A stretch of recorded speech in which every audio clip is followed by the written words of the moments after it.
Bonsoir, Joseph Mulet. Les résultats des élections donnent la tendance, donne M. Boccaiti, Front National en tête sur l'ensemble du canton. Pour vous, quel est votre ressenti? Alors moi j'aurais tendance à avoir deux points.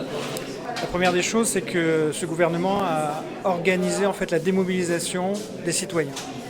Et que malgré ça, quand je dis démobilisation, c'est parce qu'en fait avec le découpage, avec l'élection binominale, avec un certain nombre de faits que finalement les gens ne se sont pas retrouvés, malgré ça, le taux d'abstention est réduit par rapport à l'élection de 2011.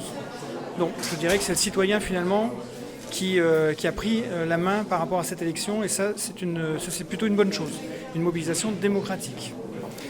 Le deuxième constat que je ferai, c'est que bien qu'il y ait une politisation nationale de cette élection départementale, et bien que effectivement le Front National est devant nous, nous avons réussi à maîtriser et à contenir l'écart qu'il y a entre le Front National et l'équipe que nous menons.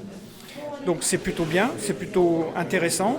Il y a un second tour, donc nous allons nous mettre en marche et nous espérons qu'effectivement les électeurs prendront bien conscience que c'est un enjeu local, c'est un enjeu de proximité et qu'ils seront présents pour faire infléchir et tourner la tendance au deuxième tour.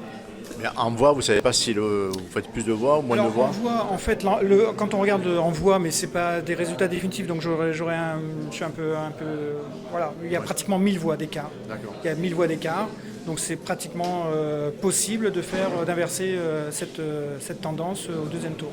Donc la semaine prochaine, mobilisation générale? Alors, la semaine prochaine, dès demain, on se met en route, comme on l'a fait d'ailleurs depuis 3 mois, de façon à convaincre les électeurs qu'il faut aller voter. Voilà, et que c'est encore possible. Voilà. Merci beaucoup. Bonsoir.